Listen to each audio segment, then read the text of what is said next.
عید الاضحیٰ کے موقع پر وزیر اعظم شہباز شریف نے 8 مسلم ممالک کے رہنما سے ٹیلی فونک رابطے کیے ہیں۔ عید کی مبارکباد دی۔ وزیر اعظم نے پاک بھارت کشیدگی کے دوران حمایت پر شکریہ ادا کیا۔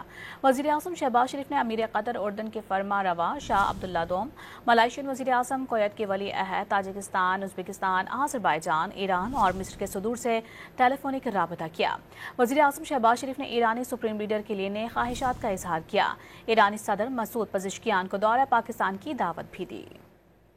وزیر اعظم شہباز شریف نے امیر قطر اردن کے فرما روا شاہ عبداللہ دوم، ملائیشین وزیر اعظم کویت کے ولی عہد، تاجکستان، ازبکستان، آذربائیجان، مصر کے صدور سے ٹیلی فونک رابطہ کیا۔ شہباز شریف نے امیر قطر شیخ تمیم بن حمد الثانی اور قطری عوام کو عید کی پرتپاک مبارکباد دی۔ پاکستان اور بھارت کے درمیان حالیہ کشیدگی کم کرنے میں قطر کی سفارتکاری پر شکریہ ادا کیا۔ وزیر اعظم شہباز شریف نے اردن کے بادشاہ شاہ عبداللہ دوم کے ساتھ گفتگو میں دو طرفہ تعلقات کو مزید فروغ دینے کی خواہش کا اعادہ کیا۔ دونوں رہنماؤں نے حالیہ پاک بھارت بحران پر بھی تبادلہ خیال کیا۔ غزہ میں جاری صورتحال بالخصوص فلسطینی عوام کے لیے امداد کی فراہمی کو یقینی بنانے کے لیے کوششوں پر بھی تبادلہ خیال کیا گیا۔ وزیر اعظم شہباز شریف نے کویت کے ولی عہد شیخ صبا الخالد الحمد المبارک الصلاح کا پاکستان اور بھارت کے درمیان حالیہ کشیدگی کے دوران امن اور مذاکرات کی حمایت پر شکریہ ادا کیا۔ وزیر اعظم نے اس امر پر زور دیا کہ پاکستان ہمیشہ خطے میں امن کا خواہاں ہے۔ وزیر اعظم نے حالیہ پاک بھارت بحران کے دوران مصر کے تعمیری کردار اور امن کی کوششوں پر مصری صدر الفتح السیسی کو سراہا۔ مشرق وسطیٰ کی صورتحال پر بھی گفتگو ہوئی۔ مصر کے صدر نے وزیر اعظم کی عید الاضحیٰ کی مبارکباد کا گرمجوشی سے جواب دیا۔ پاکستانی عوام کے لیے نیک خواہشات کا اظہار کیا۔ تاجکستان کے صدر امام علی سے ٹیلی فونک رابطے میں وزیر اعظم نے دورہ دوشنبے میں مہمان نوازی پر اظہار تشکر کیا۔ وزیر اعظم شہباز شریف نے پاک بھارت کشیدگی میں تاجکستان کے متوازن موقف کو سراہا۔ واضح کیا کہ پاکستان نے خطے میں امن اور سلامتی کو فروغ دینے کی کوشش کی۔ امریکہ اور دوست ممالک کی ثالثی سے جنگ بندی پر رضامندی ظاہر کی۔